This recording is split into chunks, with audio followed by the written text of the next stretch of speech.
Boa tarde a todos. Nós vamos começar, então, nossa aula online. Esse curso é denominado de Ações Simples e de Baixo Custo para a Sustentabilidade, tensionando que vocês tenham a oportunidade de aprender algumas tecnologias, incluindo biotecnologias, de baixo custo, para fazer essa caminhada, né, que nós temos de fazer em direção à sustentabilidade. Eu vou dividir aqui minha tela e depois me digam se está tudo ok com vocês.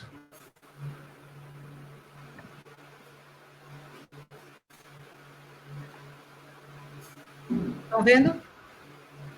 Sim, professora, tudo ok. Ok, valeu.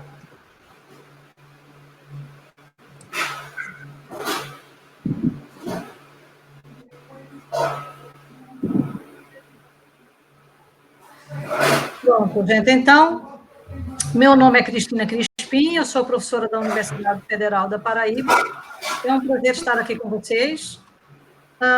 Eu sou coordenadora do Laboratório de Ecologia Aquática e nós vamos, então, falar um pouquinho sobre o curso. O objetivo desse curso é que os alunos tenham a capacidade de entender a necessidade da busca da sustentabilidade. Então, a gente não vai simplesmente só mostrar tecnologias se as pessoas depois não aplicam. Então, o importante é que as pessoas possam entender a necessidade de nós mudarmos nossas posturas em relação às nossas ações no ambiente.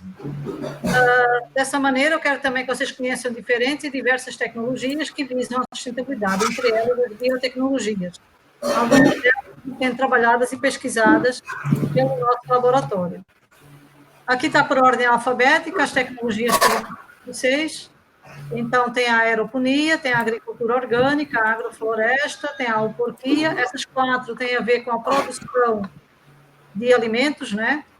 Tem uma antena digital caseira, tem um aumento de alimento natural em carcinicultura, tem um aumento de produtividade em plantas, tem as barragens subterrâneas, tem os biodigestores, tem o biofiltro.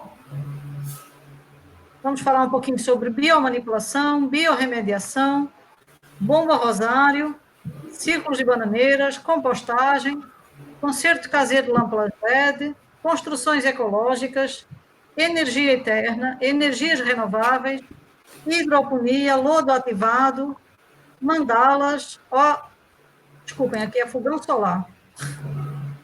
Fogão solar, permacultura, preparação de estaquias, produção de planta em larga escala, recuperação de solos, tanques de evapotranspiração, legado verde, UBRS, wetlands artificiais.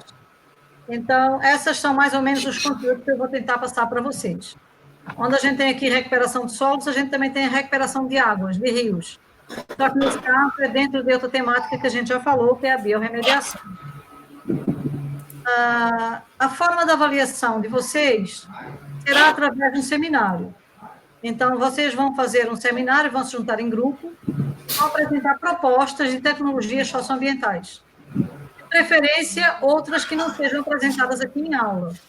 Mas, no caso, vocês não acharem coisas diferentes, aí vocês podem apresentar as mesmas, mas com uma proposta de repassar estes conhecimentos para alguma comunidade, instituição, escola. Ou seja, vocês iriam apresentar uma das tecnologias, mas fazer uma proposta de como isso poderia ser repassado para outras pessoas.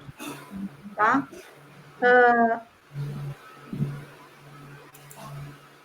Então, iniciando agora a nossa aula, nós vamos falar um pouquinho sobre por que essa necessidade da sustentabilidade.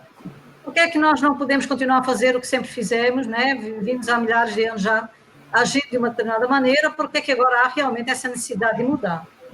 Então, o ser humano, ele usava o ambiente com a percepção de que este era ilimitado e que a gente poderia fazer tudo o que quisesse, retirar tudo da natureza, que ela acabaria repondo. Então, chegou-se a um certo ponto em que isso não é mais possível. Isso, antigamente, poderia ser possível, né? Porque não havia tantas pessoas no planeta.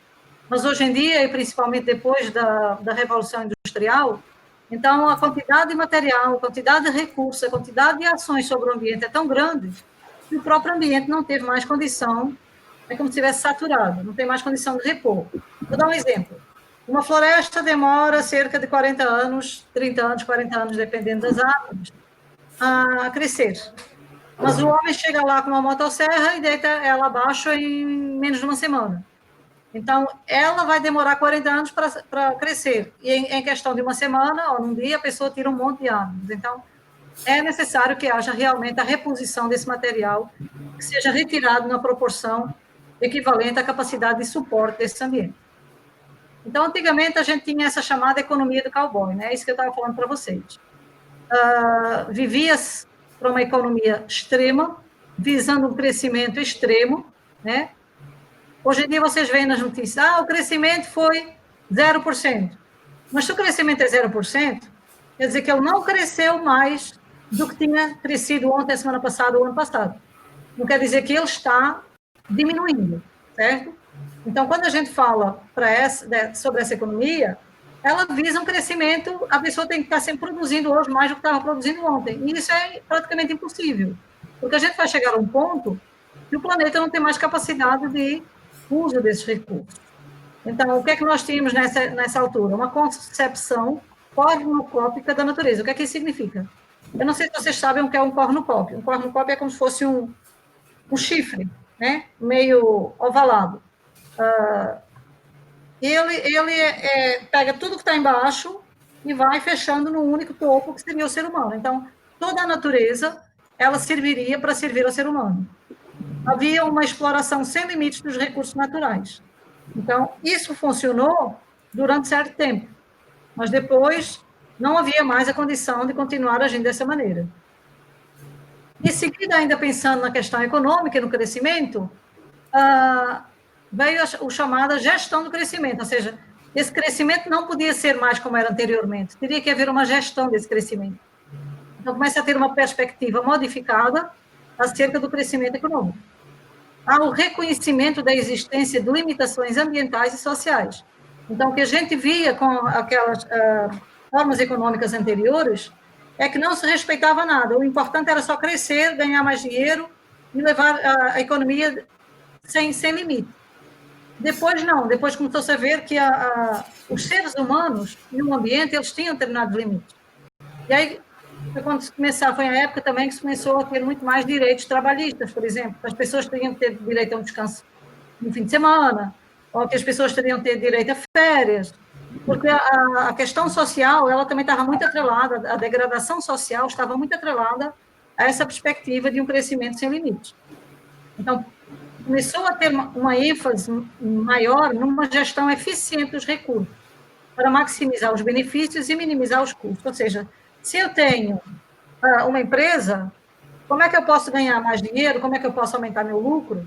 Se eu não vou aumentar, por exemplo, a minha produção. Então, eu posso continuar aumentando meu lucro.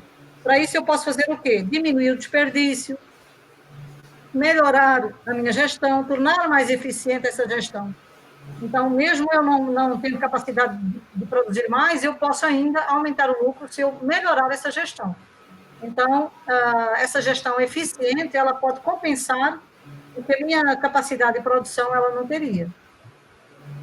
Depois, nós passamos a ter a visão desse desenvolvimento sustentável. Então, começou a ter uma preocupação com essa integração ambiente-economia e com a coevolução, onde as pessoas também começam a entender que é necessário que haja respeito pelas outras espécies, que as outras espécies do planeta elas têm direito à vida, né? Que esse crescimento econômico ele tem que ser baseado na capacidade biofísica do ambiente. E também tem que levar em consideração as variações socioculturais. Nesse período, né, a gente vai ver um pouquinho mais de datas para frente, há uma necessidade de adaptações estruturais, políticas, econômicas e tecnológicas para gerenciar esse processo de mudança. E ainda nós temos esse outro tipo de desenvolvimento, que seria a escala humana de ecodesenvolvimento. Então, aqui nós temos posições pró-conservação, com ênfase nas comunidades locais. Eu acho que nós estamos um pouco nessa escala já, né, atualmente.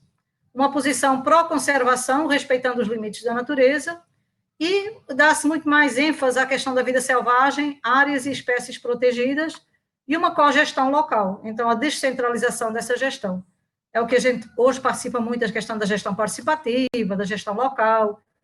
Então, isso é, talvez, o patamar em que nós estamos hoje. E temos ainda a chamada ecologia profunda, que é uma posição conservacionista extrema. Então, aqui seria um caso, nós ainda não chegamos lá, não sei se chegaremos um dia, mas em que há um reconhecimento do valor intrínseco da natureza e dos direitos de todas as espécies, que também já tem lá atrás, né? No anterior, na escala humana de ecodesenvolvimento, também já se fala muito na questão da conservação. Só que aqui dá-se ênfase na própria desindustrialização e no zoneamento da biosfera no contexto da Terra Gaia. Então, como vocês sabem, há uma teoria, né, a teoria de Gaia, em que o próprio planeta é como se fosse um organismo vivo e que todas as ações elas acabam tendo consequência. E que quando algo não está bem, algo não está em equilíbrio, isso pode produzir a doença, e a doença seria no planeta como um todo.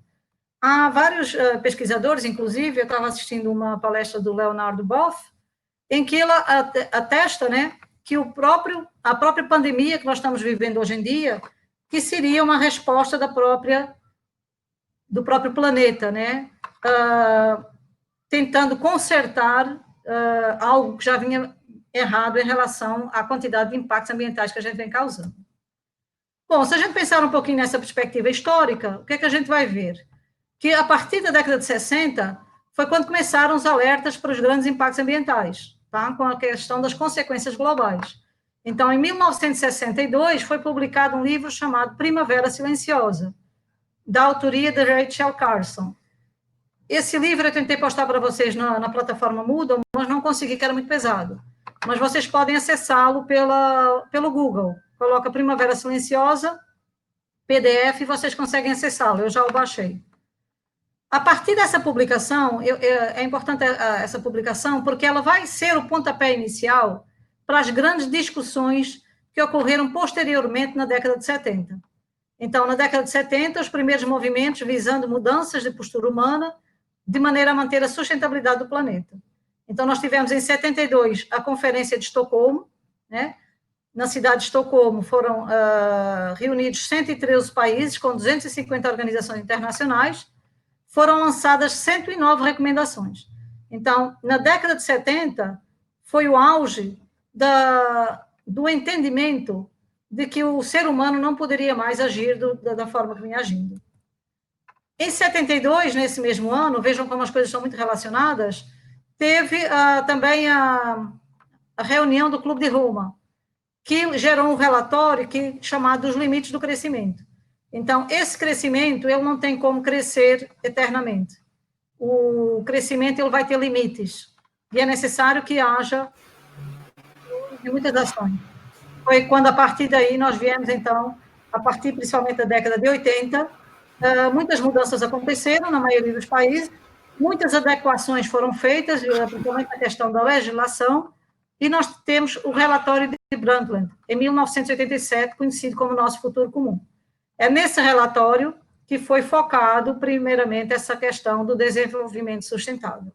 Então, desenvolvimento sustentável que visa que seja um desenvolvimento que ele se sustente, que ele não chegue a um ponto, a um limite máximo e começa a andar para trás, ou seja, a destruir, seja a sociedade, seja as questões ambientais que são essenciais para nós continuarmos evoluindo. Então, se nós viermos aqui para o Brasil, por exemplo, nós temos na década de 60, mais uma vez, o início, né, com algumas leis que foram colocadas, como a Lei de Proteção da Fauna, o Código Florestal em 65, depois a portaria do IBDF também sobre a fauna e flora ameaçadas. Então, há aquela preocupação em relação à proteção dos nossos recursos animais e vegetais. Na década, em 73, nós temos a Convenção sobre o Comércio Internacional das Espécies de Flora e Fauna. Então, vejam que no início, a questão era muito focalizada apenas na flora e fauna, tá? Na década de 80, nós passamos a ter a Política Nacional do Meio Ambiente. Em 89, também saiu uma portaria do IBAMA que lista a fauna ameaçada de extinção. Em 92, nós temos o CDB, que foi a Rio 92, né, onde houve um encontro mundial sobre a questão dos equilíbrios no planeta, a Rio 92, a Eco 92, e também a portaria do IBAMA, que faz uma listagem com a flora ameaçada de extinção. Em 94, nós temos um decreto-lei com o Programa Nacional de Diversidade Biológica, Em 98, nós temos a Lei de Crimes Ambientais. A partir de 2000, nós temos também uma série de ações. Então, em 2000, nós temos o Sistema de Unidades de Conservação, que foi lançado. Em 2002, temos a Política Nacional da Biodiversidade. Em 2003, é formado o CONABIO, com Metas Nacionais de Biodiversidade, Lista da Fauna, Comissão Nacional da Biodiversidade, tudo em 2003. Em 2004, Áreas Prioritárias para Conservação. Em 2004, também a Lista de Invertebrados Aquáticos e Peixes Ameaçados de Extinção. Em 2008, a Lista da Flora Ameaçada. Em 2012, a Lei de Proteção da Vegetação Nativa. Em 2014, algumas portarias do Ministério do Meio Ambiente, também sobre espécies ameaçadas. É criado o programa, também em 2014, Pró-Espécies. Em 2017, nós temos a Convenção sobre a Conservação das Espécies Migratórias de Animais Silvestres. Então, vejam que desde 1960, né, da década de 60, até hoje, aos dias atuais, há todo um aparato legal que visa que nós conservemos realmente o ambiente. Porque nós estamos numa situação em que não só as espécies em si estão sofrendo risco de extinção, como nós estamos, principalmente, perdendo qualidade ambiental. Nós estamos perdendo serviços ecossistêmicos. Então, os serviços ecossistêmicos, eles não dependem apenas da presença ou da ausência daquela espécie, mas é todo um sistema, né, todo um serviço. Por exemplo, a água disponível para nós bebermos, ela depende muito dos ecossistemas aquáticos. Então, se os nossos ecossistemas aquáticos estão poluídos, se eles estão degradados, nós não iremos ter água de qualidade para consumo. E a água, vocês sabem que é um recurso vital. A mesma coisa com a questão do oxigênio, do ar. Então, se nós não tivermos um ar em condições, nós passamos a ter doenças. Então, chegou-se a um ponto em que realmente tudo teve que parar. Não sei se vocês têm acompanhado na televisão ou nos grupos do WhatsApp, como melhorou a qualidade do ar em vários países ao longo do mundo. Então, países que estavam sempre com neblina, sempre com poluição, com essa pandemia, a qualidade do ar ficou completamente diferente e de melhor qualidade. Então, vejam, é possível que nós consigamos mudar. Então, vocês pensam, não quer dizer que vamos ficar parados em casa eternamente, mas que outras ações possam ser realizadas de maneira que a gente consiga manter essa qualidade do ar, que é importante para todo mundo, não só para o ser humano, mas para todos os animais. Então, quando a gente fala na questão da sustentabilidade, o que é que a gente deve fazer? Ver quais são os principais impactos que são causados pelo homem e tentar mudá-los. Por exemplo, o que é que acontece quando o homem desfloresta? Então, o desflorestamento ou o desmatamento, ele tem várias consequências ambientais. Então, diminuição na absorção de CO2. Se eu tenho menos árvores, eu vou ter menos plantas absorvendo CO2. Vocês sabem que o CO2 ele vai ser absorvido na hora em que a planta realiza a fotossíntese. E esse carbono ele vai ficar acumulado na biomassa da planta. Então, o desmatamento ele contribui com o aumento do CO2 na atmosfera, que contribui com o aquecimento global, que contribui para as alterações climáticas que nós estamos sofrendo atualmente. Então, se a gente desmata, a gente está tirando um armazém de carbono que vai ficar disponível na atmosfera. Então, não só o ambiente em si, ele desaparece com a ausência das árvores, o que vai afetar diretamente a fauna, como nós estamos contribuindo também com a questão do aquecimento global. Quando a gente retira as árvores, a gente também diminui a absorção de água pelo solo. Então, as árvores, elas favorecem a absorção de água para o lençol freático. Se a gente quer aumentar a quantidade de água nos rios, a gente tem que manter as florestas, ou a gente tem que plantar árvores, porque elas permitem que essa água seja canalizada para o subsolo através das raízes dessas plantas. Então, a água vai descendo pelas raízes e ela, ao invés de escorrer superficialmente, ela vai ser infiltrada e vai abastecer o lençol freático. Então, quando a gente chega a um ponto que os nossos antepassados até diziam, olha, aqui tinha um rio, corria um rio, tinha uma nascente de água, não tem mais. Por que isso acontece? Principalmente em consequência do desmatamento. Porque quando a pessoa desmata, as árvores não têm mais condição de levar essa água para o subsolo. Então, a tendência é que haja, quando chove, há uma grande escorrência superficial, que isso vai trazer outras consequências, como o aumento da erosão, o aumento do assoreamento nos rios, o empobrecimento do solo. Então, tudo isso tem a ver com a ausência dessas árvores. Diminuição de habitats para os animais. Então, se a gente não tem mais um bosque, uma floresta, plantas arbóreas, a gente deixa de ter uma série de habitats que serviam de abrigo para uma série de animais. Então, a fauna toda, como um todo, ela é afetada pela ausência dessas árvores. Então, não só a fauna vai ser afetada pela ausência da árvore em si, como o alimento era disponibilizado por essas plantas. Então, geralmente nós temos associado à diminuição da floresta a consequente diminuição das espécies animais. Então, o empobrecimento do solo, como a gente já falou, por consequência do aumento da erosão. E não só. Então, por não ter proteção no solo, a água da chuva vai cair com mais força sobre o solo e a parte superficial do solo passa a ser empurrada com a chuva, com a água da chuva. Além disso, a gente tem também a perda da microbiota do solo. Então, se a gente tem um ambiente muito mais rico em luz, muito mais com a temperatura mais elevada, com tudo isso, e a gente não tem mais a manta morta, que é o que vai dar nutrientes ao solo, que é fornecido pela própria floresta, então a gente vai, consequentemente, também empobrecendo esse solo. Se isso ocorre, se o desmatamento ele vai ocorrer numa região do semiárido, por exemplo, no nosso nordeste semiárido, a gente ainda corre outro risco, né, associado a esse empobrecimento e esse aumento da erosão, o risco da desertificação, porque pode não haver condições desse solo se restaurar por ele mesmo. Então, se não houver ações humanas para fazer a recuperação de solo, a gente pode chegar numa situação de desertificação. Então, todos esses impactos, todas essas consequências, foi só do desmatamento. Se eu pensar, por exemplo, na poluição, quais serão as consequências ambientais disso? Primeiro, eu vou acrescentar substâncias tóxicas ao ambiente, né? Eu vou acrescentar substâncias orgânicas. Então, há dois tipos de poluição. A poluição pode ser através da inserção de substâncias tóxicas, como metais pesados ou algo assim, ou como substâncias orgânicas, como, por exemplo, o esgoto.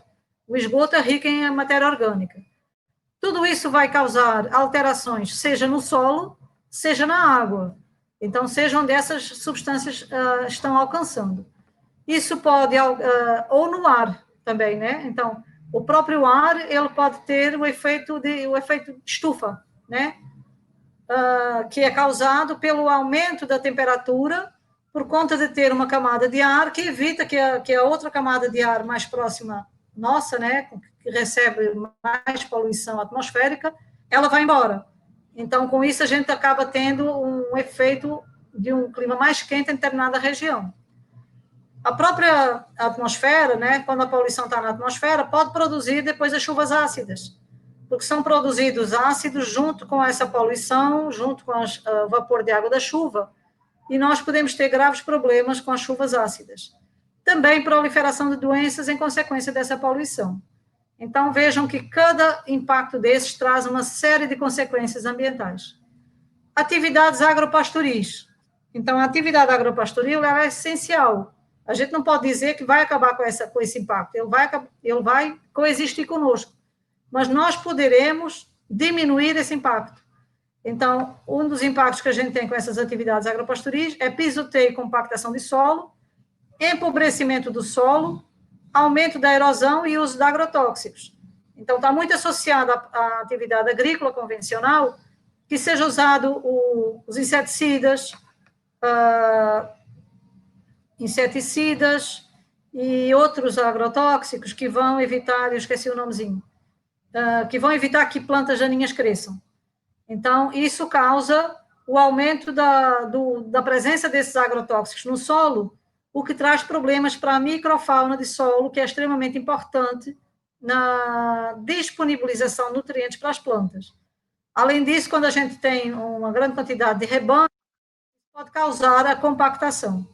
Então, a compactação do solo está diretamente relacionada com o empobrecimento, porque quando esse solo fica compactado, a chuva não consegue penetrar, e a tendência dela é escorrer superficialmente. E quando essa chuva escorre superficialmente, ela vai levar os nutrientes, vai levar a camada orgânica que está mais superficial. Então, esses dois estão muito associados com a questão da erosão. Ainda nós temos a questão da salinização dos solos por conta do uso de adubos. Então, os adubos químicos, eles são sais minerais. E por serem sais, eles vão se acumulando no solo, tornando esse solo salinizado. Então, é muito comum uma pessoa ter uma propriedade, mas com o passar do tempo, essa propriedade vai produzindo cada vez menos. Por que é que isso acontece? Porque nós temos a presença, o acúmulo desses sais no solo. Então, o solo salinizado, vocês sabem que as plantas têm uma grande dificuldade em viver num solo que seja rico em sais. Nós temos o exemplo, por exemplo, da área de manguezais. Nos manguezais, vocês sabem que a quantidade de plantas a quantidade é muito baixa, principalmente porque nem todas as plantas conseguem sobreviver à quantidade.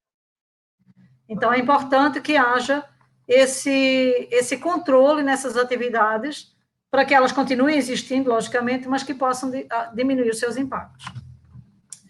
Para mim, o maior impacto no planeta é a quantidade de pessoas. Então, o aumento populacional, ele traz grandes consequências que nós temos realmente que controlar. Né? Infelizmente, a pandemia, ela acaba trazendo a solução para essa questão. Muitas pessoas, infelizmente, estão passando, né? Mas isso em consequência de uma necessidade que o próprio planeta tem de ter menos pessoas no planeta. Por quê? Porque para fazermos as nossas cidades, nós temos que destruir muitos habitats. Para fazer as nossas ações e atividades, nós temos que impermeabilizar muitas áreas, principalmente nas áreas urbanas. Nós produzimos muitas águas residuárias. Pela quantidade de pessoas, tem que ter um aumento nas atividades agrícolas. Então, nós temos que produzir muito mais alimento para muito mais pessoas. Nós temos que produzir muito mais lixo, porque somos muito mais pessoas. Então, sejam os resíduos sólidos, que é mais ou menos uma média de 1 quilo por pessoa por dia. Para onde é que a gente vai jogar esses materiais? Alguém me disse isso algum dia, acho que foi até um aluno, né? Acho que foi até o Caio. Onde a gente vai jogar fora? Fora para onde? Não existe o fora no planeta. Então, a gente está acumulando lixo, a gente está acumulando resíduos, principalmente a questão do plástico. Os problemas que o plástico está causando no meio ambiente. A gente está deixando chegar plástico nos oceanos. Vocês já devem ter visto também fotografias ou filmagens mostrando as ilhas de lixo que existem nos oceanos. Nós temos uma ilha no hemisfério norte e uma ilha no hemisfério sul por conta das correntezas. Então, nós temos uma grande produção de esgoto. Quanto mais pessoas, mais se agrava o quadro, porque nós vamos ter tudo isso multiplicado pelo número de pessoas.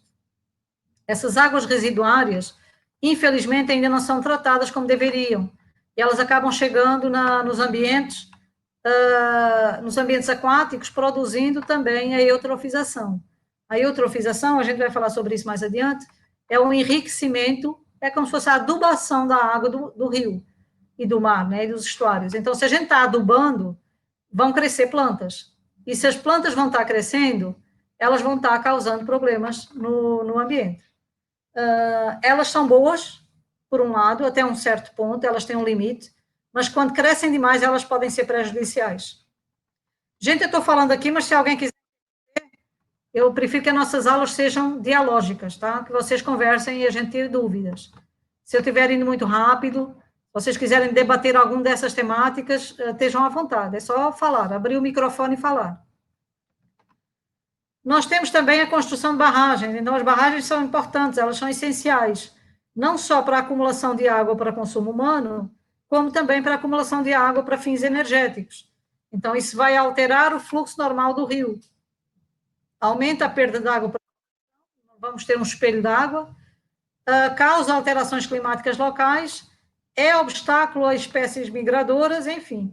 Apesar das construções de barragens, tiram as pessoas das suas áreas, das suas terras, né? Então, quando a gente constrói uma barragem, tem que desalocar pessoas. Então, tudo isso traz vários impactos no ambiente, socioambientais. Lembrando que, apesar das barragens e as hidrelétricas terem seu impacto, a energia gerada através da hidrelétrica, que é uma energia reciclável, ela é muito melhor do que outros tipos de energia não reciclável. Mas, apesar disso, ela ainda traz os seus impactos. Outro impacto que nós temos é o extrativismo sem controle. Então, se a gente tira da natureza e só faz tirar, né? Isso vai levar a um esgotamento desses estoques e a desequilíbrios populacionais.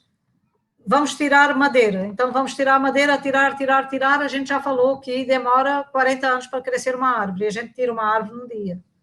Então tem que haver um controle, tem que haver uma capacidade de extração, tem que haver áreas que se retirem enquanto outras áreas estão crescendo. Então, a mesma coisa com, por exemplo, organismos aquáticos, a pesca. Então, se eu vou pescar, eu não estou produzindo peixe, mas vou lá no ambiente e tiro o peixe.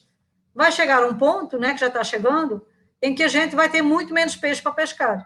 Então, tem que haver um controle de tudo isso. Eu costumo dizer muito que se a gente dependesse só do extrativismo, hoje não tínhamos mais boi para comer, não tínhamos mais galinha para comer, porque já tínhamos retirado todas da natureza. Por que é que ainda não nos falta alimentação? Porque nós estamos produzindo. Então, é extremamente importante que tudo aquilo que é extraído da natureza, pelo menos a questão dos recursos vivos, né? Porque a gente não vai poder produzir os minerais, mas que a gente tenha essa condição de produção. Então, se eu quero camarão, eu devo criar o camarão e não apenas tirar do ambiente. Se eu quero peixe, eu devo criar o peixe e não apenas retirá-lo do ambiente. Então, essas formas de produção, elas são possíveis. Cada um à sua maneira, né? Cada um com as formas mais equilibradas. Nós temos também a produção de peixe, mas em alguns aspectos ela pode ser bastante impactante. A gente vai falar um pouquinho sobre isso mais para frente. Temos também outro impacto, que seria o turismo sem controle. Então, eu acho que todo mundo já passou por isso. Quando era criança, ia com os pais para determinada área que era muito bonita, sei lá, ia acampar, ou ia passear, ou ia para aquela praia. Hoje em dia, quando a gente vai, nem reconhece mais o lugar. Então, há a destruição desses habitats. Há, por exemplo, o turismo que é feito de pesca. O pessoal fazia muito isso na Amazônia. Alguns rios da Amazônia, e não só, alguns rios do Pantanal também, eram muito explorados pela pesca. E o pessoal começou a ver que ganhava-se mais dinheiro fazendo o pesca e solte do que fazer a pesca extrativista. Então, há formas de melhorar as ações e não deixar de ganhar dinheiro, porque o nosso objetivo é que as nossas ações econômicas, atividades econômicas, elas continuem. A gente não está aqui como ecochato, né? A gente está aqui como forma de diminuir esses impactos e manter o crescimento. Porque se a gente quer um desenvolvimento sustentável, a gente quer continuar crescendo, a gente quer que todo mundo tenha direito a ter a sua economia. O que a gente não quer é que, em nome disso, que haja destruição da natureza, até porque a natureza é que nos dá esses recursos. Então, a gente tem que mantê-la equilibrada para poder continuar usando essa natureza. Por exemplo, a retirada excessiva de matéria-prima. E aí a gente tem a questão das minerações, a gente tem a própria madeira também. Então, tudo isso vai alterar os habitats e vai levar ao esgotamento desses recursos. Daí a necessidade de haver a produção.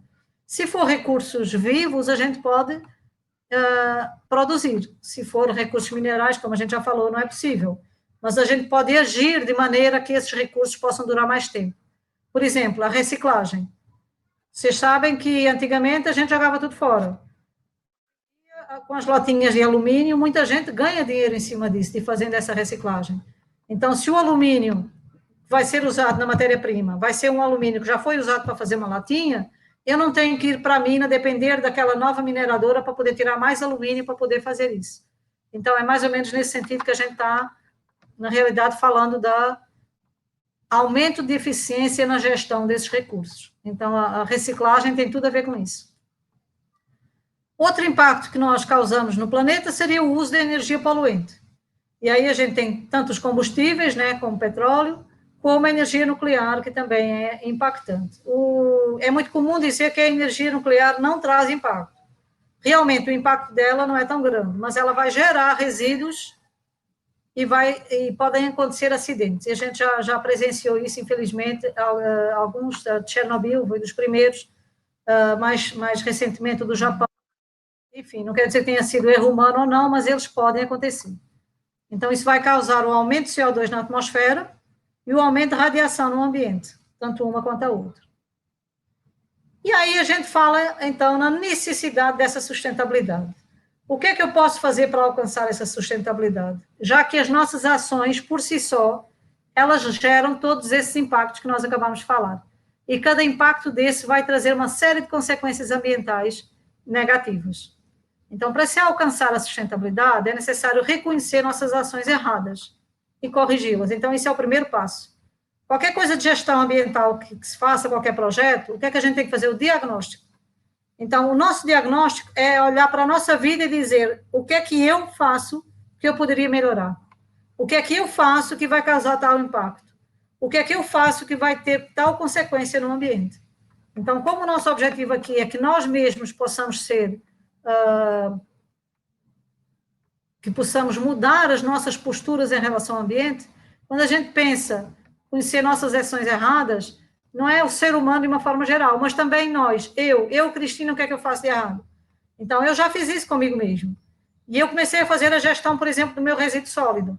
Os meus resíduos sólidos é uma vez por semana uma sacolinha só com sacolas, só com resíduos plásticos. Por quê? Porque todo o orgânico eu já faço uma gestão adequada para ele. A princípio eu fazia compostagem, depois deixei de fazer compostagem porque achei que era um desperdício só produzir adubo, porque aqueles resíduos alimentares, casca de fruta, casca disso, etc., daria para alimentar galinhas. Então eu fiz um galinheiro no meu quintal e a gente está produzindo galinha a partir desse resíduo orgânico. A galinha já nos fornece ovos, já nos fornece alguma coisa. E eu não deixo de perder o adubo, porque para não perder o adubo, o fertilizante, eu tenho em casa um biodigestor caseiro. E a única coisa que sobrava de resíduo orgânico na minha casa eram as fezes dos cães. Então, eu tenho 3 cães grandes. E eu resolvi fazer um biodigestor caseiro para aproveitar essas fezes. Então, hoje em dia, eu agora tenho a produção de galinhas e não perdi o adubo porque estou fazendo o biofertilizante. O meu biodigestor está com problema, eu estou perdendo gás, ele está vazando gás, mas o biofertilizante eu consigo aproveitar. Eu vou mostrar para vocês depois essa questão do biodigestor mais para frente. Então, o que a gente precisa é conhecer os impactos negativos e evitá-los ou diminuí-los. Então, a maior parte das vezes a gente não consegue evitá-los, mas a gente consegue, sim, diminuí-los.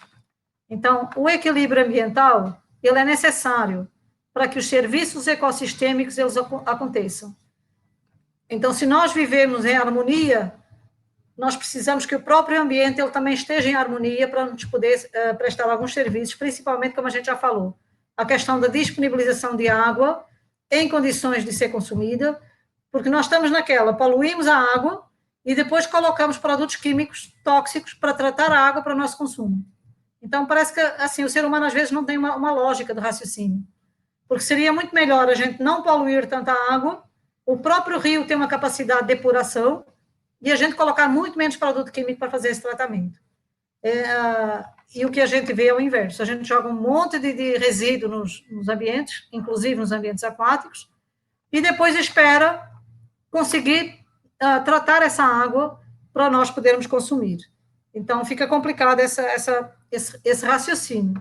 Repara, o que é que a gente usa para tratar a água? O cloro, que é tóxico, o sulfato de alumínio, que é um metal pesado, que é tóxico. Então, quanto mais produtos tóxicos a gente joga na água, mais toxinas a gente está introduzindo no nosso organismo. Então, não é à toa que o ser humano tem tantos problemas de câncer, porque nós estamos colocando continuamente, através da alimentação, inclusive da própria água, produtos que são cancerígenos. Então, quando no ambiente a gente perde esse equilíbrio, os fatores ambientais se alteram, muitas espécies desaparecem, e consequências globais podem ser registradas. Então, foi o que aconteceu lá na década de 60, quando a Rachel Carson publicou aquele livro, Primavera Silenciosa. Então, ela mostra o efeito de alguns agrotóxicos, acho que também fala do DDT, e com isso, o que é que acontecia? As aves colocavam ovos, mas esses ovos tinham uma casca tão frágil por conta desses pesticidas, que os filhotes, eles não nasciam. Então, quando ela diz que a primavera era silenciosa, é porque não tinha mais aves nidificando na primavera, etc. Então, ela começou a perguntar-se a si mesma o que é que estava acontecendo, que as aves não estavam cantando. E quando ela foi começar a ver os ninhos destruídos, os ovos quebrados, ela começou a entender que aquilo era uma coisa realmente, era uma bola de neve que estava de uma maneira tal que, se não voltasse para trás, se não houvesse a quebra desse ciclo, o planeta ia ter graves problemas globais. Então, quais são algumas das alterações ambientais que a gente pode falar? O próprio desmatamento, a erosão, a eutrofização, para quem não está tão acostumado com esse termo, aquilo que a gente já falou, é o excesso de nutrientes que chega na água. Então, imaginem que a água está com adubo, as plantas vão crescer. Se for um lago, uma barragem, a água vai ficar verde.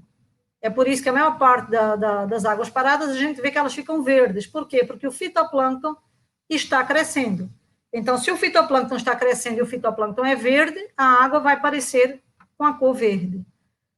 Nós temos nos rios, que são os ambientes que, com a água correndo, não aparece tanto verde, porque os rios não favorecem o fitoplâncton, mas aparecem as plantas aquáticas, principalmente as superficiais.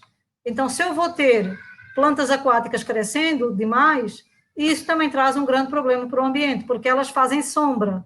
Esse ambiente aquático vai deixar de ter luz. Como essas plantas também têm as folhas na atmosfera, porque elas são plantas flutuantes, elas estão flutuando sobre a água, o que vai acontecer é que o oxigênio que é produzido pela fotossíntese, ele vai para a atmosfera e não para a água. E aí a gente começa a ter problemas de falta de oxigênio na água. Isso leva à morte de peixes, leva a alterações bioquímicas, né, na transformação dos nutrientes e por aí fora. Vai desencadear uma série de problemas que a gente vai falar sobre isso mais para frente.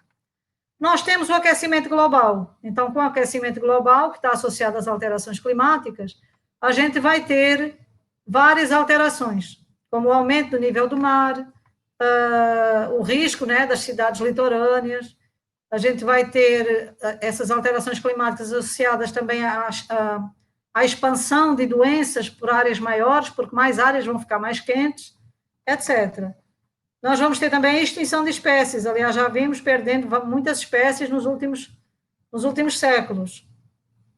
Aumentar o risco de extinção de muitas espécies também. Aumentar o nível do mar, já falei, aumento de poluentes no solo, no ar, na água, enfim.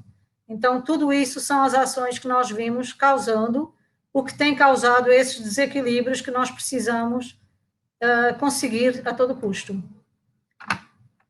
Aumentar, né, melhorar esse equilíbrio, retornar esse equilíbrio. Então, pensando em todas essas questões problemáticas, nós falamos no desenvolvimento sustentável. Então, baseado nessas alterações ambientais e na qualidade de vida causada pelo homem, existe o objetivo de que haja um desenvolvimento sustentável, ou seja, um crescimento econômico. Reparem, quando dizem que desenvolvimento sustentável, ele é utópico, que não existe, que isso é só conversa, eu sou ingênua, eu gosto de acreditar que ela é possível, né? Por isso que eu quero mostrar para vocês que ela é possível e esperar que cada um faça a sua parte, que divulgue essas tecnologias para que mais pessoas possam usar. A gente quer que continue acontecendo o crescimento econômico, nós queremos que as pessoas tenham emprego, nós queremos que as pessoas produzam, nós queremos a geração de renda. Então, não somos aquela questão de, não, vamos voltar ao homem das cavernas, não é essa a situação. O que a gente quer é que essas atividades econômicas, elas continuem, mas elas continuem causando menos impactos, elas continuem mantendo maior qualidade ambiental, melhor qualidade de vida social. Nós queremos que haja esse equilíbrio entre ambiente e seres humanos. Então, que vise a diminuição das desigualdades sociais, porque não adianta uns crescerem à custa da degradação de vida das pessoas. Então, associar isso à conservação do ambiente de forma a manter a capacidade de suporte do planeta. Então, o planeta, se nós pensarmos nele como um todo, ele é igual a qualquer tipo de ambiente natural, ele tem uma capacidade de suporte. E nós estamos atingindo, ou nós já atingimos o máximo permitido, o máximo possível de exploração deste planeta. Eu vi numa palestra que foi em abril desse ano que nós extrapolamos a capacidade de suporte do planeta. Daí a necessidade de nós mudarmos realmente as nossas ações. Então, quais seriam os objetivos desse desenvolvimento sustentável? Crescer, e nesse crescimento a gente subentende desenvolvimento econômico, crescimento, melhorar a qualidade de vida das pessoas, respeitando os limites. Então, respeitando os limites sociais, respeitando os limites ambientais, valorizando todas as espécies, porque todas as espécies que existem no planeta, elas têm direito a continuar existindo, nós não podemos, como espécie que se considera superior, acabar com outras espécies, então todos nós temos a possibilidade de estar neste planeta e podemos conviver com isso, não destruir mais os ambientes naturais que ainda existem. E aí eu fico muito preocupada, por exemplo, nós estamos numa situação atual em que vocês estão vendo o desmatamento da Amazônia se acelerando, como nunca aconteceu nos últimos anos. Mas a gente consegue aumentar a nossa produção sem ter que ir destruir mais ambientes naturais. Então, a Amazônia, ela tem um quê especial, porque ela é responsável, porque quando vem aquele diálogo, não, a Amazônia não nos dá nada. A Amazônia, se for derrubada, vai nos dar soja, vai nos dar cana, vai nos dar gado. Então, não é, isso é uma visão muito pequena, isso é uma visão muito limitada do potencial que a floresta amazônica tem. A Amazônia traz uma coisa muito importante, que é chuva. A Amazônia que gera a chuva que cai no resto do Brasil. Então, quem for do Nordeste semiárido, sabe que o período de chuva que cai, o período da chuva, ela não coincide com o período de chuva das zonas litorâneas, pelo menos não coincidia. Agora está mais ou menos até coincidindo. Mas por quê? Porque as chuvas que caem da Chapada da Borborema para dentro, por exemplo, elas têm muito mais a ver com a chuva que vem do Equador, das regiões equatoriais, que é a própria Amazônia, do que propriamente com a chuva que é gerada pelos oceanos, que são aquelas que vêm dos ventos alísios. Então, por conta das nossas, e por outros motivos também, mas pela presença das chapadas, elas acabam, a Chapada da Borborema e outras chapadas, elas acabam fazendo cair a chuva na região. E essa chuva do interior depender muito mais desses ventos equatoriais. Então, eu não sei se vocês se recordam, mas não sei se foi de 2004 para 2006, nós tivemos grandes problemas de falta de água no Paraná. Eu vi na televisão, não sei se vocês lembram, cenas iguais às do Nordeste, aquela terra, aqueles açudes secos, aqueles reservatórios, o ambiente sem água, os agricultores com graves problemas de falta de água, e foi quando se começou a investir no não desmatamento, ou na diminuição do desmatamento da Amazônia. E aí nós passamos a ter vários anos sem problemas nenhuns. E agora que começou a aumentar de novo o desmatamento, vocês podem ver que em determinadas regiões nós estamos de novo sentindo falta de chuva. Tá? Então, tudo isso está relacionado, umas coisas condicionam as outras. Quando eu digo a vocês que não é necessário irmos para a Amazônia para tentar plantar mais, é porque há outras formas de produção que permitem produzir mais nos mesmos locais. Então, numa área menor. E aí eu vou falar para vocês de aeroponia, de hidroponia, de plantios verticais, em que a gente tem uma mesma área e essa área pode ser muito mais produtiva do que antes. Nós temos que pensar em reflorestar, por dois grandes motivos. Um, eu já falei, é a necessidade de árvores para poder gerar chuva, né? Chuva essa que vai se espalhar pelo restante do país. Outra necessidade de reflorestar é para que se possa armazenar o carbono. Então, lembram que eu disse para vocês que as árvores elas têm uma influência muito grande na retenção, armazenamento desse carbono. Se eu perguntar para vocês quem é o principal produtor de oxigênio, a maioria já sabe que são as microalgas do oceano que produzem a maior parte do oxigênio que a gente consome. Só que elas são muito eficientes na liberação de oxigênio, mas não são no armazenamento. Por quê? Porque o ciclo de vida dessas microalgas é muito pequeno, poucas horas, poucos dias. Então, elas absorvem o carbono, né? Porque não absorver o CO2, mas logo depois elas estão devolvendo esse carbono ao ambiente quando elas vão decompor, quando elas morrem.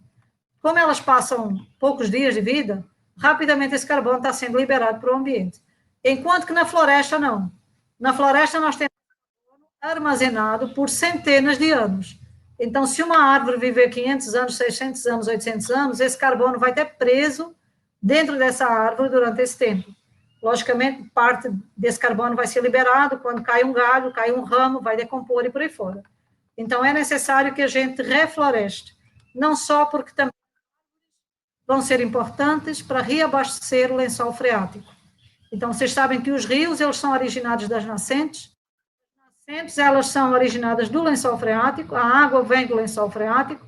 Se a gente não reabastece esse lençol freático, a gente vai ficar com o grave risco de poder ficar sem água. A gente está diminuindo quantas nascentes já secaram, ou quantas nascentes só brotam água quando chove, e não era assim antes. Por quê? Porque nossos lençóis freáticos, eles não estão reabastecendo com a quantidade de água necessária, como acontecia antigamente. É necessário reciclar, é necessário a gente ter projetos muito mais eficazes de reciclagem. Vocês sabem que a lei dos resíduos sólidos, ela meio que obriga a que tudo seja reciclado, e a gente sabe que não tem isso não é efetivo. Infelizmente, quem ainda trabalha muito com a questão da reciclagem são os catadores. E os catadores são extremamente mal valorizados pela sociedade, mas eles fazem um trabalho espetacular, que as pessoas em si não fazem, as prefeituras não fazem. Então, nós temos que valorizar muito mais essas pessoas, que sem condições de trabalho, sem serem valorizados, eles estão fazendo um trabalho monstruoso, que era para ser feito pela prefeitura, pelas prefeituras como um todo, e não são. E reutilizar. Então, se eu reutilizar os materiais, ao invés de estar descartando fora, eu posso estar reusando para outras funções. Então, há vários cursos, inclusive, que mostram como fazer a reutilização de muitos materiais. O objetivo, então, do desenvolvimento sustentável é melhorar a qualidade de vida das pessoas pobres e miseráveis, porque não é justo que o planeta, que serve para todos, esses recursos sejam principalmente usados por algumas pessoas e não tenham a condição de ser usados por outras. Então, a pobreza e a miséria, ela não é desejável para ninguém.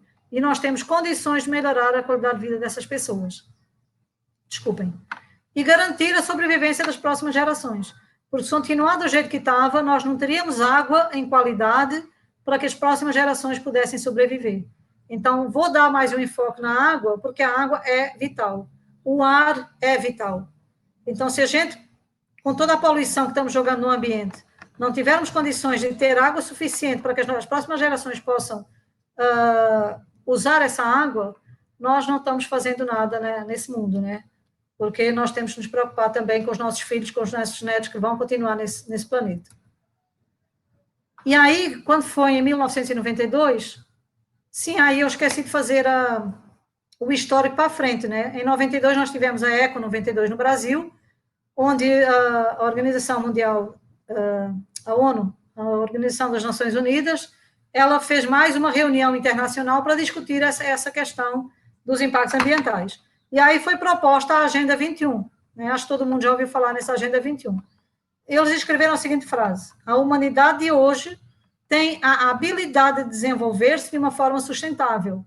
Entretanto, é preciso garantir as necessidades do presente sem comprometer as habilidades das futuras gerações a encontrar suas próprias necessidades. Ou seja, nós temos essa habilidade de termos uma vida mais sustentável. Então, é essencial que com os nossos conhecimentos de hoje, nós busquemos uma forma mais sustentável de vida para garantir que as próximas gerações, elas consigam encontrar suas próprias necessidades. E aí a gente fala, inclusive, das necessidades vitais. Eles precisam ter um ar que dê para respirar, eles precisam ter uma água que dê para consumir. E é a responsabilidade nossa, que está no planeta neste tempo, que nos preocupemos com as pessoas que estarão aqui no futuro. O desenvolvimento sustentável, ele tem 6 metas que devem ser atingidas. A satisfação das necessidades básicas da população, e aí temos como necessidade básica a educação, a alimentação, a saúde, o lazer, etc. A solidariedade para com as gerações futuras, e aí é aquilo que a gente já falou, nós temos que deixar um ambiente com o solo em condição para ser cultivado, com uma água em condição para ser consumida, com um ar em condição de ser respirado e por aí fora. Nós precisamos que haja a participação de uma população. A população tem que se envolver na gestão. A população tem que ser responsabilizada por todas as ações que nós estamos fazendo. Essas pessoas têm que se conscientizar da necessidade de conservar o ambiente, para que cada um possa fazer a sua parte. E cada um tem uma responsabilidade nesse processo. Para isso, inicialmente, nós precisamos aumentar a consciência, a sensibilização dessas pessoas, para que elas entendam a importância da gente conservar o ambiente, a importância, inclusive, para a nossa sobrevivência. Eu costumo dizer, quando vejo muitas coisas absurdas, que a culpa é nossa. principalmente nossa dos professores. Por quê? Porque nós temos esse conhecimento, nós temos o conhecimento das consequências das coisas erradas, nós temos o conhecimento da necessidade de manter os serviços ecossistêmicos continuando a ser executados, e nós não passamos isso para as pessoas. Nós não conseguimos fazer chegar a um maior número de pessoas. Então, muitas vezes, eu digo que a culpa é nossa como professores, que não estamos conseguindo fazer isso. E esse é um dos objetivos que eu tenho aqui com vocês nesse curso. O 4 objetivo seria a preservação dos recursos naturais, né? Neste caso são todos, a fauna, a flora, né? A água, o oxigênio. Muitas plantas, muitos animais ainda hoje estão sendo estudados e estão se descobrindo remédios potentíssimos, inclusive remédios contra o câncer. Então, se nós perdermos esses recursos antes de saber para que é que eles servem, né? Aliás, eles têm o direito de existir só pelo fato de existir, mas nós estamos perdendo muito mais com a perda de espécies do que simplesmente aquela espécie se perdeu. A gente pode estar perdendo, junto com essa espécie, um medicamento novo, um composto novo, que pode ser extremamente importante para uma alimentação mais saudável, para um fármaco, né, que essa espécie pode ter como potencial, etc. A elaboração de um sistema social, garantindo emprego, segurança social e respeito a outras culturas. Então, nós temos que diminuir o preconceito, nós temos que diminuir as populações oprimidas, nós temos que dar o mesmo direito de vida, a mesma segurança social a qualquer tipo, a qualquer comunidade, inclusivamente os indígenas. As populações indígenas são extremamente desrespeitadas por nós, né? Então, nós temos que ter um sistema, né, que garanta emprego para todo mundo e uma segurança social. Então, as elevadas taxas de desemprego acabam levando a que haja uma grande perda de qualidade de vida e, ao mesmo tempo, a degradação social, porque a pessoa vai trabalhar por qualquer preço, vai fazer qualquer serviço, enfim. Vamos organizar de outra maneira. Eu ouvi na palestra do Leonardo que se todo o dinheiro que existe no mundo fosse dividido igualmente para todas as pessoas que existem no mundo, cada pessoa teria um salário de 15 mil reais. Então, o nosso problema não é falta de dinheiro, não é falta de recurso, não é falta de verba. O nosso problema é a forma como tudo isso está distribuído. Então, nós precisamos realmente ser mais justos conosco mesmo, né? com as pessoas, entre nós mesmos. Nós precisamos, né, como último objetivo, a efetivação dos programas educativos, porque a educação é tudo vem da educação. Então, países que investiram mais em educação, como a Índia e a China, por exemplo, eles estão prosperando muito mais do que o Brasil, porque o Brasil, infelizmente, nunca investiu em educação.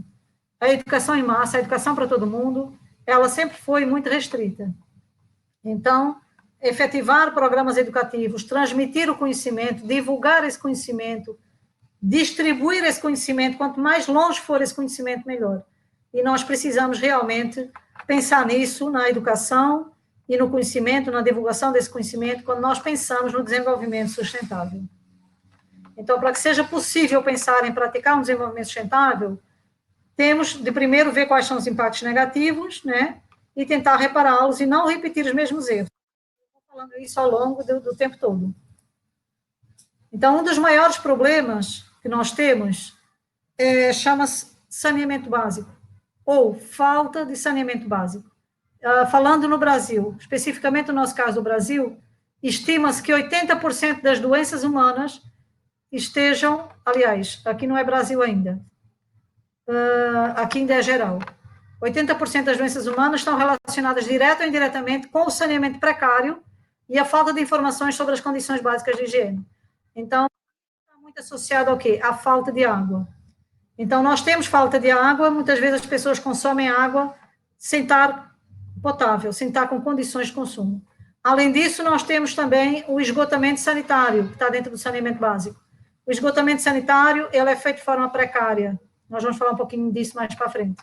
Então, se os nossos dejetos, se os nossos esgotos são lançados no ambiente, tudo isso vai estar disponível para que hajam todas as alterações ambientais. Eu não sei se vocês já viram na televisão, mas foi analisado pela Fiocruz que o Covid, né, o coronavírus, ele está dentro do esgoto, porque nós acabamos eliminando o Covid também pela urina e pelas fezes, eventualmente, E isso acaba chegando no esgotamento sanitário. E isso acaba chegando nos rios. Então, as pessoas podem estar entrando em contato com o vírus de outras formas. E enquanto que, por exemplo, o vírus consegue estar vivo durante 3 dias, durante 72 horas, sobre um plástico, por exemplo, ele consegue estar vivo durante 11 dias no esgotamento sanitário. Então, vejam como é complicada essa questão da falta de saneamento básico, principalmente na falta de esgotamento sanitário, como deveria ser.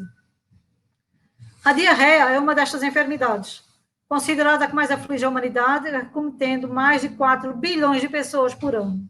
Gente, 4 bilhões de pessoas por ano é quase a metade da população humana. Então, a gente tem realmente de resolver este grande problema chamado saneamento básico. Então, isto é muito comum, se vocês olharem, em muitas cidades, a gente tem aquele canalzinho que pega, todos os esgotos das casas vão ser direcionados para cá, e eles acabam chegando no rio, porque isso tudo vai chegar no rio. Então, é muito comum não estar chovendo, mas todas essas águas de esgoto passando na beira da porta das pessoas. Não está chovendo, vocês vejam que não tem água no resto da rua, mas tudo isso é esgoto a céu aberto que fica correndo. Isso é comum no Brasil inteiro. Então, isso vai gerando água que fica acumulada, isso vai gerar bactérias, vai gerar fungos, vai gerar mosca, mosquito, barata e por aí fora. Tudo isso são animais que são vetores de doenças. A mosca pôs aqui, vai pousar na alimentação, e, enfim, as diarreias são justificadas por tudo isso, o aumento das verminoses, principalmente as verminoses, são muito transmitidas pela essa questão de falta de saneamento básico adequado, principalmente o esgotamento sanitário e a falta de água potável.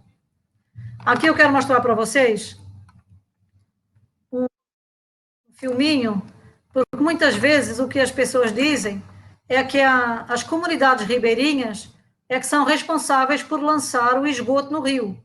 Por exemplo, quem mora aqui em João Pessoa, nós temos o rio Jaguaribe, que atravessa toda a cidade. No rio Jaguaribe vai ter muitas comunidades ribeirinhas, né? Casas periurbanas que são localizadas nesses locais. E, geralmente é dito que são essas pessoas que lançam o esgoto no rio, e que elas são as responsáveis pela perda de qualidade do rio. Então, meu aluno fez esse filme e eu queria mostrar para vocês.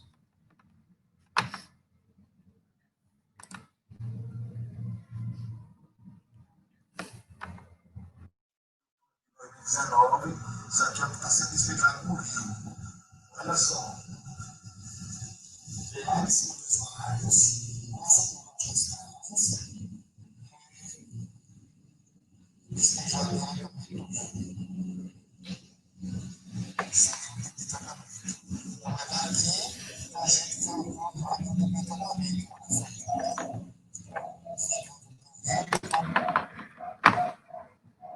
Pronto, então eu queria mostrar para vocês só essa parte, mostrando que não são apenas as comunidades ribeirinhas, elas também têm sua parcela de culpa, porque elas, por não terem coleta de esgoto, eles acabam sendo lançados no rio também.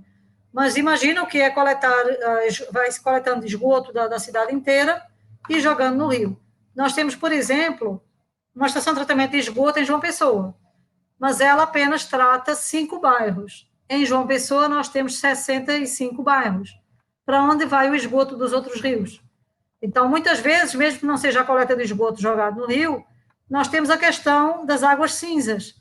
A água cinza é aquela água de lavagem que eu mostrei para vocês naquelas fotografias anteriores. Então, pessoal, não, isso é água servida, é água de sabão, não faz mal, não tem fezes, não é água do banheiro. Então, sai jogando na rua. Só que isto vai para as galerias pluviais, e das galerias pluviais vai para o rio. Então, apesar de não ter contaminantes, como, por exemplo, patógenos, mas é muito rico em sabão, e o sabão tem fósforo, e o fósforo é um adubo, e isso vai eutrofizar as águas dos rios também. Então, quais são os principais impactos, por exemplo, em ambientes aquáticos? A falta de saneamento básico adequada vai ser uma das principais, a poluição pontual, industrial e também de estações de tratamento de esgoto, o que leva ao aumento. Então, se todos esses nutrientes estão chegando no rio, o rio vai ficar adubado. E o que é que vai acontecer? Durante o período de chuva, nós temos as águas dessa cor. Reparem, isso aqui não é argila, não é porque está carregando sedimento do ambiente, isso aqui é porque recebe esgoto mesmo. E quando não está muita correnteza nem muita chuva, vai ficar coberto de plantas aquáticas flutuantes. Então, repara, a luz do sol não é capaz de atravessar essas plantas e chegar lá embaixo na água. Então, o fitoplâncton e o perifito não vão conseguir. Perifito são aquelas algas que ficam aderidas a uma pedrinha, um galho, alguma coisa dentro da água. Elas não vão poder receber sol. Sem sol não tem fotossíntese. Sem fotossíntese, nem elas conseguem sobreviver e não vão libertar o oxigênio para a água. Então, isso é um grande problema gerado pela presença do excesso dessas plantas. Vocês vão ver mais para frente que elas, em menor quantidade, elas são muito interessantes. Elas ajudam a melhorar a qualidade de água do rio. Elas participam da autodepuração do rio. Mas quando elas fecham completamente a superfície, como vocês estão vendo aqui, isso aqui, para quem conhece João Pessoa, é o Rio do Cabelo. Aqui fica a entrada para a ABB e aqui de lado ficaria a escadaria da Penha. Então, esse rio quase sempre está nessa situação quando não está chovendo demais. E isso leva à degradação da água. Por quê? Porque vai aumentar muito a decomposição dessas folhas que vão morrendo, aumenta a decomposição, aumentam as bactérias decompositoras que consomem o pouco oxigênio que tem aqui. Então, é quase impossível ter peixes aqui. A mesma coisa acontece no Rio Jaguaribe, que é o rio que corta a cidade de João Pessoa e que também recebe esgotos em todo o seu percurso. Então, isso é causado pela falta de saneamento básico. Algo que pode ser resolvido, um problema pode ser resolvido de uma forma muito simples e eu vou mostrar para vocês. Bom, o nosso esgotamento sanitário, ele é formado de que forma? Com fossas rudimentares, que são aquelas fossas que são sem fundo, então tem as paredes para ela não arriar, né? E não tem fundo, então tudo que é colocado na fossa vai contaminar o solo, vai chegar no lençol freático. Nós temos as chamadas fossas sépticas, mas as fossas sépticas, apesar de serem impermeáveis, muitas vezes elas têm o chamado sumidouro. Então, nesse sumidouro, no caso de encher, ela acaba liberando material para o ambiente. E temos o que acontece em muito menos de 40%, a coleta e tratamento de esgoto por parte das empresas de águas e esgoto. Então, só para vocês terem um exemplo, as pessoas fazem suas fossas, essa fossa é impermeabilizada, tem paredes de tijolo, tem uma laje em cima, mas vejam, em cima tem sumidouro. Aqui, quando se encher essa fossa, ela vai liberar o esgoto para a rua. Ou esse esgoto é coletado pelas empresas, né? Ele é coletado de casa em casa, ele é transportado, né, ao longo da cidade, e ele vai ser lançado nas estações de tratamento de esgoto. Então, esses são os sistemas de saneamento que a gente tem. Nós temos no Brasil, a maioria do esgoto no Brasil é do estilo australiano. Nós trabalhamos com grandes lagoas de decantação, em que vai chegar numa das lagoas, o esgoto chega na primeira lagoa, eu acho que é essa, neste caso. Essa aqui é a estação de tratamento de esgoto de Mangabeira, para quem é. O esgoto chega por aqui, nós vemos que esta está mais impactada, que está cheia de lodo aqui. Dessa passa para essa água, ainda está muito verde aqui, passa para essa outra e daqui vai para, aliás, essas duas já liberam para o rio Cuiá. Então, vejam que o sistema de tratamento é o que a gente chama de sistema de tratamento secundário.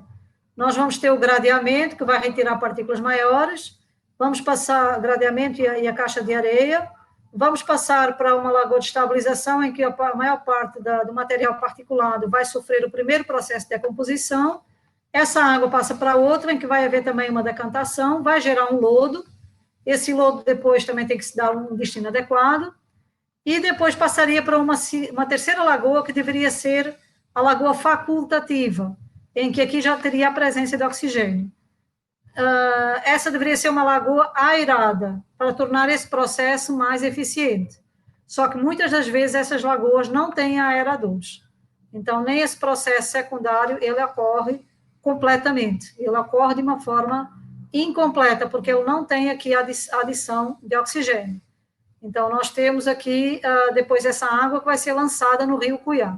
Então, vejam como, só para vocês terem noção, essa é a cor da água que vai ser lançada no Rio Cuiá. Nós fizemos um experimento na estação de tratamento de esgoto e nós pegamos a água que já estava saindo do efluente para o ambiente. Então, essa é a cor da água que está indo para o Rio Cuiá. Vocês imaginam que isso não seja uma água considerada tratada. Logicamente, está muito melhor do que quando entrou na estação de tratamento, mas aqui está cheio de nutrientes.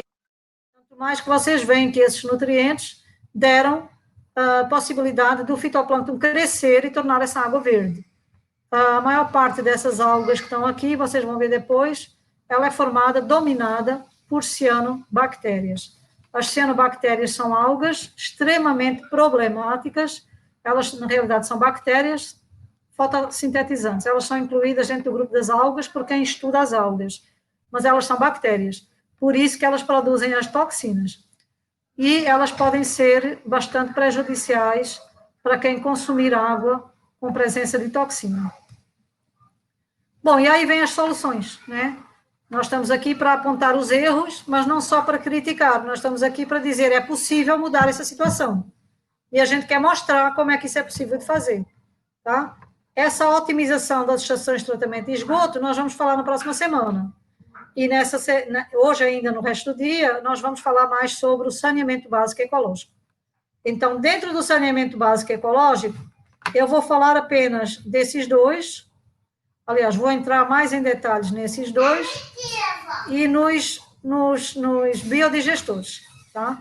Esses banheiros secos e essas fossas biodigestoras, eu vou explicar para vocês o que é, mas não muito em detalhe, porque elas, a gente não, assim, nos nossos projetos, a gente não está usando muito porque elas acabam gerando resíduo. Então, o que seria banheiro seco? O banheiro seco é aqueles banheiros que vocês já devem ter visto, em que é feita uma compostagem do material do resíduo, né, do resíduo das fezes. Então, nós temos o banheiro, geralmente é no primeiro andar, ele recebe uma caixa, eu não trouxe para vocês desenhos, mas vocês podem ver isso na internet sem problema nenhum. Os resíduos não levam água, então o banheiro não vai funcionar com água, ele vai funcionar geralmente com serradura, e essa serradura, que é um material orgânico, vai junto com as fezes para um depósito, nesse depósito vai ocorrer uma decomposição, que é a compostagem, e esse material, ao fim de um tempo, ele pode ser usado como adubo. Mas repara, é necessário que as pessoas vão lá nessa caixa pegar esse material para usar como adubo. Então, tem um certo manejo nesse tipo de banheiro.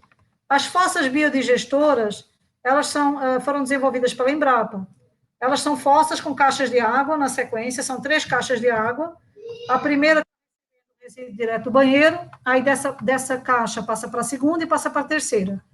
É inserido algumas fezes de animal ruminante, geralmente o boi, porque tem as bactérias metanogênicas que vão facilitar o processo de digestão. Não existe o aproveitamento de gás nesse sistema, mas existe a produção de um efluente, então vai se gerar também um biofertilizante. Só que no caso das pessoas da casa não terem como aproveitar esse resíduo, ele acaba também poluindo o ambiente, porque é um material muito rico em nutrientes. Então, como esses dois geram resíduos, geram efluentes, materiais residuais, a gente opta por trabalhar com esses dois de cima. E é nesses dois que nós vamos dar mais ênfase, eu vou falar para vocês agora. E aí, gente, nós vamos falar daqui das águas cinzas.